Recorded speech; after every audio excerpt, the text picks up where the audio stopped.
నమస్తే, welcome to K6. నేను Sunil. K6 ఆధ్వర్యంలో మా భూమి మా పాడి మా పంట కార్యక్రమంలో భాగంగా కూడా నేడు ఆర్మూర్ ప్రాంతంలో ప్రధానంగా పండించేటువంటి ఒక పసుపు పంటపై ప్రత్యేక దృష్టి సారించడం జరిగింది. ఏదైతే పసుపు పంట దున్నిన నాటి నుంచి ఏదైతే మార్కెట్కి వెళ్ళి రైతుల ఖాతాల్లోకి నేరుగా డబ్బులు జమయ్యేంత వరకు రైతుల కష్టం ఏ విధంగా ఉంటుంది, అలాగే ఒక పసుపు పంటను పండించడం వల్ల కూడా రైతులు సుదీర్ఘకాల పంట కాబట్టి ఈ ఆర్మూర్ ప్రాంతంలో గతంలో ఉన్నటువంటి ఒక పసుపు బోర్డు ఏర్పాటు చేయడము, అలాగే ఈ యొక్క పసుపు పంట వాళ్ళు అనుకున్న ధర వస్తుందా లేదా, ఈ యొక్క 6 నెలల పంట అయినటువంటి దీన్ని వేయడం వల్ల కూడా ఎంతమందికి ఉపాధి రావడం జరుగుతుంది, ఎన్ని రోజుల పంట చేస్తూ ఉన్నారు, ఈ యొక్క రైతులకు గిట్టుబాటు ధర కూడా వస్తుందా లేదా అన్న విషయాలను స్థానికంగా ఈ యొక్క K6 ద్వారా మా ఊరి యొక్క మా పాడి మా పంట ప్రోగ్రాం ద్వారా కూడా K6 ప్రేక్షకులకు తీసుకెళ్ళడం జరుగుతుంది. ఇదే విషయాలను స్థానికంగా ఉన్నటువంటి ఒక రైతుని మనం అడిగి తెలుసుకుందాము. నమస్తే అన్న, అసలు మీ పేరేంటి, ఎన్ని ఎకరాల భూమి? నా పేరు రాకేష్. నాకు 4 ఎకర్స్ ఉన్నది. 4 ఎకర్స్లో మనం 1 ఎకరం సాగు చేసినాం పసుపుకి. పసుపు మనం మామూలుగా స్టార్ట్ చేసినప్పుడు ఒక ఫ్లవ్ అయ్యేందుకు ఒక 4 అవర్స్ అంటే మామూలుగా దగ్గర ఒక 6,000 నుంచి 10,000 రూపాయలు ఖర్చు వస్తుంది. అది కాకుండా దాని తర్వాత ఫస్ట్గా మొదలు మనము ఫ్లవ్ వేయగానే దాని తర్వాత దాన్ని క్లియర్ చేసి మళ్ళీ మనం నల్ల మట్టి వేసుకుంటాం. నల్ల మట్టి వేసేందుకు దగ్గర కమ్సే ఏమన్నా 40,000 నుంచి 50,000 రూపాయలు ఖర్చు ఉంటుంది. అది కాకుండా దాని తర్వాత మనం మళ్ళీ ఎరువు వేసుకుంటాం. ఎరువు 2 లారీల చొప్పున ప్రతి ఎకరానికి 2 లారీల చొప్పున ఖచ్చితంగా వేసుకుంటాం. దానికి ఒక లారీకి 15 నుంచి 16,000 రూపాయలు ఖర్చు ఉంటుంది. అది 32,000 రూపాయలు ఖర్చు అవుతుంది. మామూలుగా అది అయిపోయిన తర్వాత వేయేందుకు చేసేందుకు అప్పుడు స్టార్టింగ్ వర్క్కి మనకు మామూలుగా దగ్గర ఒక 80,000 నుంచి 1,50,000 వరకు మనకు ఖర్చు దాటుతుంది. అది కాకుండా దాంతో అప్పుడు వేసినప్పటి నుంచి దాన్ని మన చేతిలోకి వచ్చే వరకు అంటే పంట స్టార్ట్ అయ్యే వరకు దాన్ని కాపాడుకోవాల్సి ఉంటుంది. అప్పుడు వర్షాభావం కరెక్ట్గా ఉంటే, వర్షాభావం అన్నీ మనకు కరెక్ట్గా సెట్ అవుతే పంట అనేది కరెక్ట్గా మొలకెత్తడం కానీ అది కానీ జరుగుతుంది. లేదంటే మనం దాని తర్వాత పారిచుడు అది ఇది ఖచ్చితంగా ఉంటుంది. దాని తర్వాత మనం పారిచ్చుడు దాని తర్వాత ఇప్పుడు దానికి కుళ్ళిపోకుండా దుంప కుళ్ళిపోకుండా అండ్ పసుపు మర్రాకుల రోగం అని ఒకటి ఉంటుంది, అది కూడా రాకుండా దాన్ని కాపాడుతూ మనం పోవాలా. మధ్యలో 2 సార్లు 3 సార్లు మళ్ళీ ఈ సేంద్రియ ఎరువులు వేసుడు అవి ఉంటాయి. దాని తర్వాత ఒక హీలింగ్ మంచిగా వచ్చిందంటే అదే, హీలింగ్ మంచిగా రాలేదంటే దానికి మళ్ళీ ప్రాబ్లం ఉంటుంది. దానికి మళ్ళీ మనం స్ప్రేలు వేయాలి పడుతుంది. మనకి ఎప్పుడైనా కానీ దీన్ని ఒక చిన్న పిల్లని కాపాడినట్టుగా కాపాడాల్సి ఉంటుంది. పసుపు ఫైనల్ వరకు చివరి దశ వరకు మనం కాపాడి చివరి దశకు మనకు వచ్చేసరికి మనం ఉడకబెట్టినందుకు కానీ డ్రమ్ పట్టినందుకు కానీ మామూలుగా మనకు పసుపుకి దగ్గర ఏం తక్కువ మళ్ళీ ఇప్పుడు ఒక 30,000 నుంచి 40,000 రూపాయల ఖర్చు ఉంటుంది. మొత్తం ఇది ఒక ఎకరానికి 2 లక్షల ఖర్చు అనేది జరుగుతున్నది. ఇంత జరిగినా కానీ మనకు మామూలుగా చివరికి మార్కెట్లోకి వచ్చేసరికి ధరలు లేకపోవడంతో మాకు బాగా ప్రాబ్లం అవుతుంది.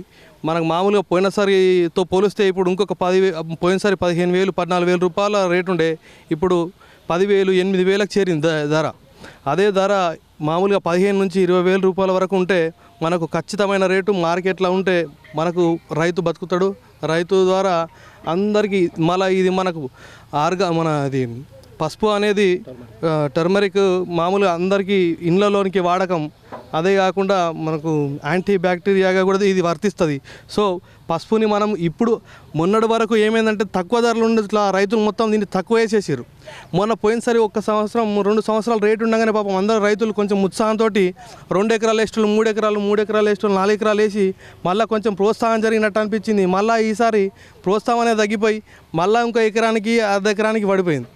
సో ప్రోత్సాహం అనేది ఉండి మళ్ళీ రేటు ఒక 15 నుంచి 20,000 రూపాయలు ఉంటే మనకు ఖచ్చితంగా మన వ్యవసాయంలో ఈ పసుపు సాగు అనేది పెరుగుతుంది. సో ఖచ్చితంగా 15 నుంచి 20,000 ఉండే విధంగా మన రాష్ట్ర ప్రభుత్వం కానీ కేంద్ర ప్రభుత్వం కానీ చర్యలు తీసుకొని కొంచెం మమ్మల్ని ఆదుకోవాలని కోరుకుంటున్నాం. అంటే మన దొంగతనం జరుగుతుందండి, ఖచ్చితంగా జరుగుతుంది. దానికి కూడా మేము నైట్లో వచ్చి కావాలంటాం. నైట్లో 11 నుంచి ఆ టైంకి వచ్చి దగ్గర మార్నింగ్ 2-3 వరకు మేము ఖచ్చితంగా ఇక్కడ కళ్ళల దగ్గర కావాలన్నట్టు జరుగుతుంది. దొంగలు బాగా వస్తారు. అప్పుడప్పుడు పోయినసారి దగ్గర ఏం లేదన్నా కానీ మా పక్కకి ఇక్కడ మా అన్నయ్య ఆయన ఇంకొక ఆయనది ఒక 2 సంచులు ఆడ లోపల ఒక 4 సంచులు అట్లాంటి ఎత్తుకోకపోవడం జరిగింది. అట్లాంటి ప్రాబ్లమ్స్ కూడా జరుగుతాయి. అన్నిటికీ తెగించి మేము చేస్తాం కానీ దీనికి ఖచ్చితమైన రేట్ అనేది మనకు ఫిక్స్ అయ్యి 15 నుంచి 20,000 రూపాయల మధ్యలో రేటు ఉంటే మనకు ఓ గిట్టుబాటు ధరగా ఉంటుంది. వ్యవసాయదారులు కూడా పసుపు వేసేందుకు ప్రోత్సాహంగా ఉంటుంది. పసుపు అనేది పెరగడానికి ఛాన్స్ ఉంటుంది. బట్ ఈ రేట్ల మధ్యలో వేయాలంటే కష్టం అన్న, ఎందుకంటే ఇప్పుడు మనకి 15,000 20,000 ఉంటే మనకేమైనా వర్కౌట్ అవుతుంది. లేదంటే మనం పెట్టే 2 లక్షల ఖర్చుకు ఇంకా అదనంగా మన జేబులో నుంచే పైసలు ఇవ్వడం జరుగుతుంది. అది.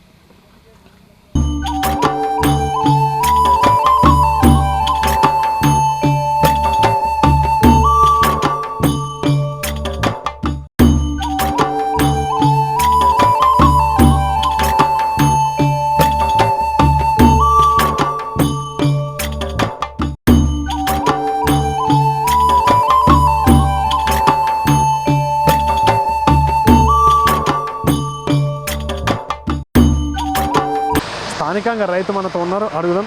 నమస్తే అన్న, మీ పేరేంటి, అసలు ఎన్ని ఎకరాల పొలం ఉందో అన్న? నా పేరు గడ్డం బాలరాజ్. నాకు 2 ఎకరాల తోట ఉంది. అందులో 1 ఎకరం పసుపు వేస్తా, 1 ఎకరం జొన్న. అంటే పసుపు పంట చేతికి వచ్చేసరికి మీకు ఎట్లా వస్తుంది, లాభాలు ఎట్లా ఉంది? పసుపు పంట చాలా ఇప్పుడు లాభం అనేది లేదు. ఎందుకంటే 9 నెలల పంట, దీనికి బాగా ఖర్చుతో కూడుకున్నది. మేము మట్టి 6,000కు డంపర్ పోయించినాం, దానికి మళ్ళీ పెండలారి 22,000 పెట్టి పోయించినాం. ఇట్లా మేము దాదాపు 4 లారీలు అవి అంటే అప్పుడు ఒక 50,000 ఖర్చు అయింది.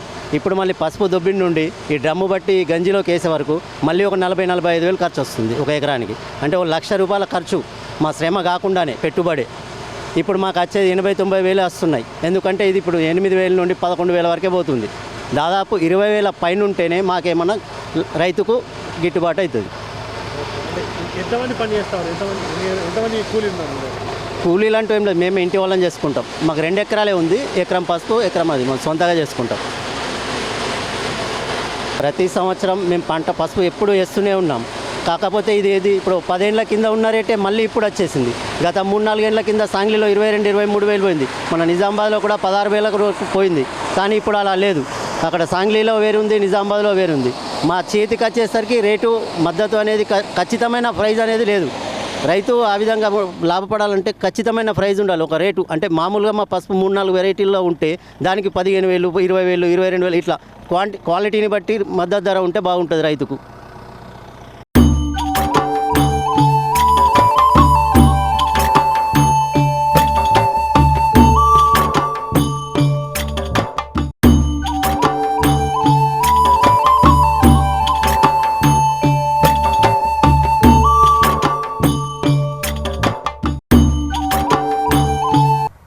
సుగంధ ద్రవ్యమైనటువంటి పసుపు పంటలో ఎంత కష్టం ఉంటుందో అదే తరహాలో లాభం ఉండాలని చెప్పేసి కూడా రైతులు కోరుకోవడం జరుగుతుంది. అలాగే ఆర్మూర్లో ఎక్కువ స్థాయిలో కూడా రైతులు యొక్క పసుపు పంట సాగు చేయడానికి ఇష్టపడుతున్న సంగతి మనకు తెలిసింది. అందులో భాగంగానే ఇక్కడ చూడడం జరుగుతుంది. రైతుల కష్టాన్ని మనం చూస్తూ ఉన్నాము. వారు ఏ విధంగా పంటను అంటే దబ్బిన దగ్గర నుంచి, పంట వేసిన దగ్గర నుంచి దబ్బి కుప్ప చేసి దాన్ని ఉడికించి తీరా 15 నుంచి 20 రోజుల పాటు ఎండబెట్టినటువంటి విత్తనాన్ని తిరిగి ఫిల్టరైజ్ చేయడానికి ఒక యంత్రంలో వేసి 40 నుంచి గంట సేపు ఈ యంత్రంలో తిప్పిన తర్వాత కూడా అది కలర్కి వచ్చిన తర్వాత మళ్ళీ దాన్ని తిరిగి 1-2 రోజులు మళ్ళీ ఎండబెట్టిన తర్వాతనే దాన్ని సంచుల్లోకి నింపి మార్కెట్గా తరలించేస్తున్న పరిస్థితి ఇక్కడ రైతులది ఉంటుంది. దానికోసం రైతుల కష్టాన్ని అంటే కేవలం 1 రోజులో అయిపోయే పంట మాత్రం కాదు, 6 నెలల పంట.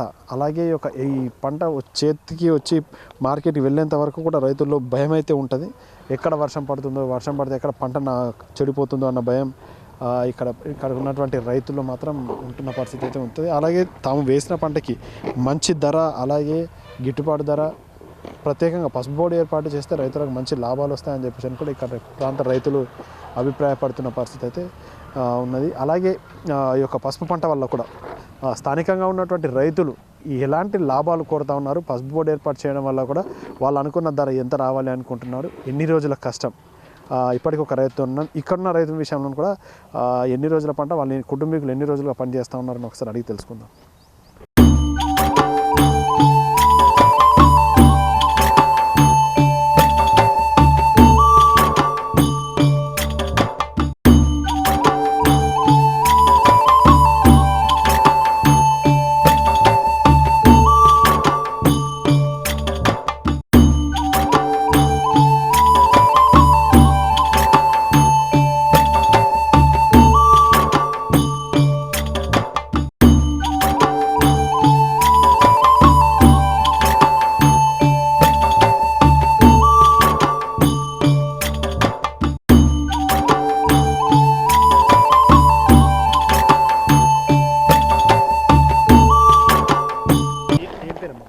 రూపా. ఎన్ని ఎకరాలు ఉన్నాయి? మాకు 6 ఎకరాలు. ఇప్పుడు ఏమేమి పంట వేసారు 6 ఎకరాలు? 6 ఎకరాల పసుపు, జొన్న పొలం అంటే ఎక్కువ ఏ పంట వేసారు? పసుపు. అంటే ఎట్లుంది దిగుబడి, ఎట్లున్నది, ఎన్ని రోజులు టైం పడుతుంది ఆ పంటకి? దిగుబడి మంచిగానే ఉన్నది కానీ పెట్టుబడి బాగా అయింది, దానికి లాభం లేదు, ధర లేదు. తీసేసినాం చూడక, ఇప్పుడు ఒకటే ఎకరం ఉంచినాం, ఇంకొక ఎకరంకు తీసేసినాం, ఇతరమే తీసేసినాం. ఎన్ని సంవత్సరాల నుంచి చేస్తున్నారు పంట? ఒక 25 సంవత్సరాల నుంచి చేస్తున్నాం. అంటే ఫస్ట్ ఎంత వేసారు, ఇప్పుడు ఎంత వేసారు? ఫస్ట్ నుంచి ఫస్ట్ నుంచి అంతే, 2 ఎకరాలన్నర. ఇప్పుడు ఒకటే ఎకరంకు వేసినాం. ఇక ఎన్ని నెలల పంట ఇది 9 నెలలు. అంటే ఈ 9 నెలల ఖర్చు ఎంత అవుతుంది? ఖర్చుగా మస్తు అవుతుంది. ఖర్చు అప్పటి నుంచి ఇప్పటిదాకా లెక్క వేయాలంటే మస్తు అవుతుంది. ఎంత ఉండాలి క్వింటాల్ కంటారు మరి? క్వింటాల్కు ఒక 12,000 అన్న ఉండాలి, 12-13,000 అన్న ఉండాలి. మరి ఘోరం అయిపోయింది ఇప్పుడు ధర. అంటే ఈ 9 నెలల కూరగాయల పంటలు వేస్తే లాభం లేదా మరి? లాభం అందరు అవే పెట్టినాక ఏం లాభం ఉంటుంది? కూరగాయలు కూడా అందరు అవే పెడుతున్నారు, లాభం లేదు కూరగాయలకు కూడా. మీరేం కోరుతున్నారు, ఎంత ఉండాలని కోరుతున్నారు? మేము ఒక 13, 14, 15 లాస్ట్ అంత ఉండాలి అంటే ఒక క్వింటాల్కు లాభం. ఇట్లుంటే ఏం పెట్టుబడి కూడా నిండుతలేదు. దొబ్బేటోళ్ళకు 1500, రికెటోళ్ళకు 300, డ్రమ్ పట్టేటోళ్ళకు ఏం లాభం ఉన్నది? మిషన్కి ఉడకబెట్టడానికి ఏం కళ్ళకు 15 రోజులకు కళ్ళం లేస్తుంది, ఏం మిగులుతుంది రైతులకు? మధ్యలో వర్షం పడితే ఇంకా లాస్ అయిపోతుంది, ఏం లాభమే లేదు. ఇక రైతులు అనేది వేస్ట్.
కేసిక్స్ ఆధ్వర్యంలో నిర్వహిస్తున్నటువంటి మా ఊరు మా పాడి మా పంట కార్యక్రమంలో భాగంగా కూడా ఆర్మూర్ ప్రాంతంలో పండించే పసుపు పంటపై కూడా ఇప్పటికీ ప్రత్యేక కార్యక్రమం అందించడం జరిగింది. లాభాల పంట అయితే కష్టం ఉంది, దానికి సంబంధించినటువంటి తీరులో కూడా లాభాలు వస్తేనే బాగుంటుందని చెప్పి ఇక్కడ రైతులు అభిప్రాయపడుతున్న పరిస్థితి అయితే మనకు ఉంది.